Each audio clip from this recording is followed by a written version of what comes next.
موقع ہے نہیں، بس ایک کارروائی شروع ہو چکی ہے نکاح کی۔ نحمدہ و نصلی علی رسولہ الکریم، اما بعد، اعوذ باللہ من الشیطان الرجیم، بسم اللہ الرحمن الرحیم، واتقوا اللہ الذی تساءلون به والارحام، صدق اللہ مولانا العظیم، وقال النبی صلی اللہ علیہ وسلم النکاح من سنتی، او کما قال علیہ الصلاۃ والسلام۔ اللہ کے رسول کو تین چیزیں پسند دنیا کی۔ سب سے پہلی چیز نماز، دوسری چیز دنیا کی جو اللہ کے رسول نے پسند کیا خوشبو، تیسری چیز دنیا کی جو سب سے زیادہ پسندیدہ تھی اللہ کے رسول کو وہ عورت، جس کی نسبت سے ہم لوگ یہاں پر جمع ہیں۔ تین چیزوں میں تاخیر نہیں کرنی چاہیے، ایک جنازہ، دوسری چیز نماز، اور جب بچہ جوان ہو جائے اس کی شادی میں دیر نہیں کرنی چاہیے، بچی جوان ہو جائے اس کی شادی میں دیر نہیں کرنی چاہیے۔ نکاح کے تین فائدے ہیں۔ سب سے پہلا فائدہ یہ ہے کہ دل کو سکون ملتا ہے۔ پہلے آدمی بے چین تھا، نکاح کے بعد اس کو سکون ملنے لگتا ہے۔ دوسرا فائدہ گناہ سے بچ جاتا ہے۔ تیسرا فائدہ اللہ تعالیٰ ان کو نیک صالح اولاد کی دولت سے سرفراز کرنا ہے۔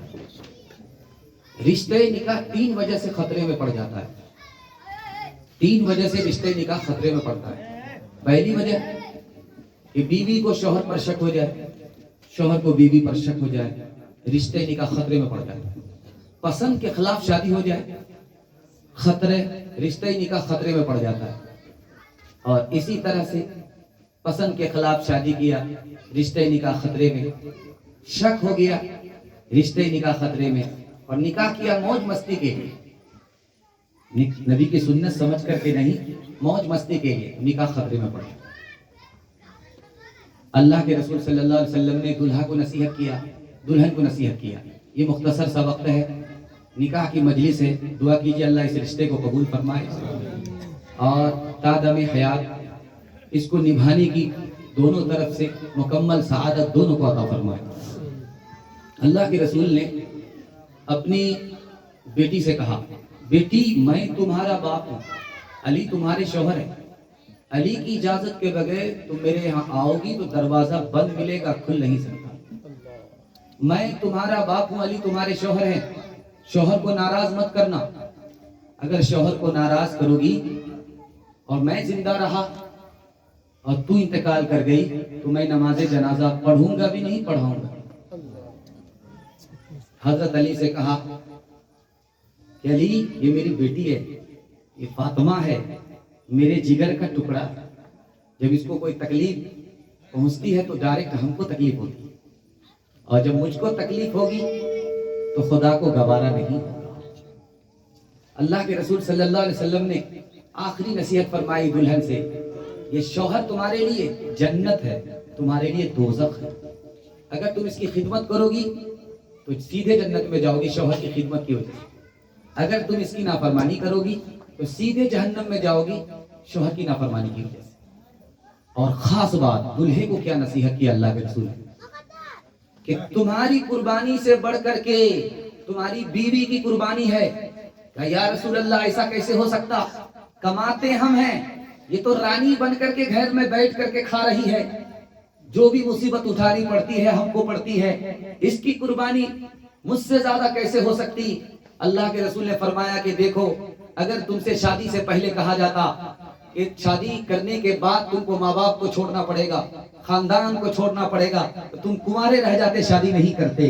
لیکن قربان جاؤ اس لڑکی کے اوپر، شادی کے بعد ماں باپ کو بھی تمہاری خاطر چھوڑ دیتی ہے، خاندان کو بھی تمہاری خاطر چھوڑ دیتی ہے، اس کی قربانی کا لحاظ کرنا۔ آخری نصیحت پر اس پیغام کو میں ختم کر رہا ہوں۔ حضرت عمر نے کہا کہ عورت 4 احسان کرتی ہے ایک مرد کے اوپر، اگر اس کو دھیان میں رکھے تو کبھی جھگڑا نہیں ہوگا، جھگڑا کبھی ہوگا نہیں، ہو گیا تو ختم ہو جائے گا، باقی رہے گا نہیں۔ 4 احسان کرتی ہے۔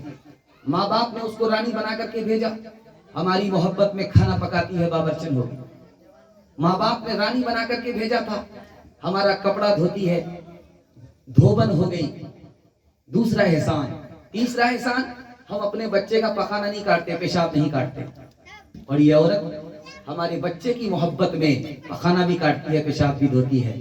بھنگن ہو گئی، ہم گھر کو چھوڑ کر کے باہر چلے جاتے ہیں، یہ گھر کی حفاظت کرتی ہے، اور جس حال میں گھر چھوڑ کر کے گئے تھے وہاں سے واپس آتے اس سے بہتر حالت میں دیکھتے ہیں. یہ چپراسن ہو گئی. ایک عورت اپنے شوہر پر گھر پر 4 احسان کرتی ہے. اگر اس احسان کو یاد رکھا جائے تو کبھی جھگڑا نہیں ہوگا. رخصتی کا موقع تھا, سب لوگ رو رہے تھے, ایک آدمی ہنس رہا تھا. تو چھوٹا بچہ بولا کہ ابا حضور ایک آدمی ہنس رہا ہے. کہا کون ہنس رہا ہے؟ یہ دلہا بابو ہنس رہے ہیں. کہا رخصتی کا موقع ہے, ایک آدمی ہنس رہا, سب رو رہے. جوان بیٹی کو رخصت کیا جا رہا ہے. جن لوگوں نے رخصت کیا ہے تو وہ منظر بڑا عجیب ہوتا ہے, کلیجہ منہ کو آ جاتا ہے. بڑا عجیب منظر ہوتا ہے. 18 سال اپنی بیٹی کو, لاڈلی کو ناز نخرے میں پال کر کے ایک باپ اس کو جب رخصت کرتا ہے تو کلیجہ منہ کو آ جاتا ہے. رخصتی کا موقع تھا, وہی منظر تھا. نانی بھی رو رہی ہے, دادی بھی رو رہی ہے, ماں باپ بھی رو رہے ہیں, خاندان رو رہے ہیں, سب رو رہے ہیں, لیکن ایک آدمی ہنس رہا ہے. تو چھوٹا بچہ بولا کہ ابا حضور دلہا ہنس رہا ہے. کہا کہ بیٹا گھبراؤ نہیں, رخصتی کا موقع, ابھی تو ہم لوگ رو رہے ہیں, زندگی بھر اسی کو رونا پڑے گا.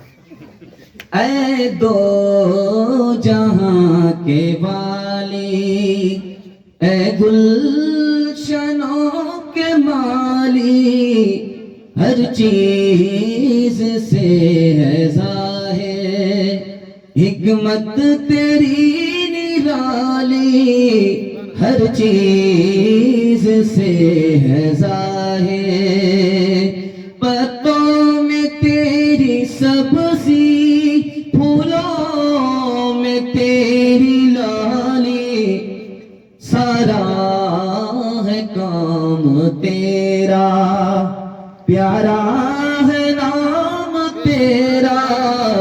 اے دو جہاں کے والی, آب رواں کے اندر مچھلی بنائی تو نے, آب رواں کے اندر, آب رواں کے اندر مچھلی بنائی تو نے, مچھلی کے تیرنے کو آب رواں بنایا. تعریف اس خدا کی جس نے جہاں بنایا, کیسی زمین بنائی, کیا آسمان بنایا. تعریف اس خدا کی, سورج سے ہم نے پائی گرمی بھی روشنی بھی, سورج سے ہم نے پائی, سورج سے ہم نے پائی گرمی بھی روشنی بھی. کیا خوب چشمہ تو نے اے مہرباں بنایا. تعریف اس خدا کی. وعدہ کیجئے انشاءاللہ شادی کو بہت سستا کریں گے, جھوٹی شان دکھانے کے لیے پیسے کو پانی کی طرح نہیں بہائیں گے, سنت کے مطابق شادی کریں گے. ہاتھ اٹھا دیجئے انشاءاللہ. دوسرے کا کھائیں گے اپنا بچائیں گے, ہاتھ اٹھائیے انشاءاللہ. سبحان اللہ بحمدہ و سبحانک اللہم و بحمدک.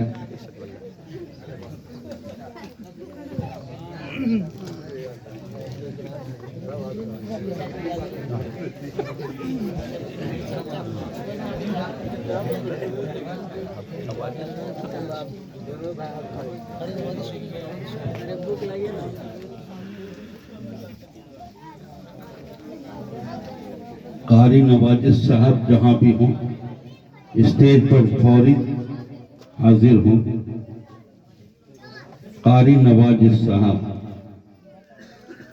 شاہی امام جامع مسجد رنگ پورہ جہاں بھی ہوں اسٹیج پر تشریف لے آئیں.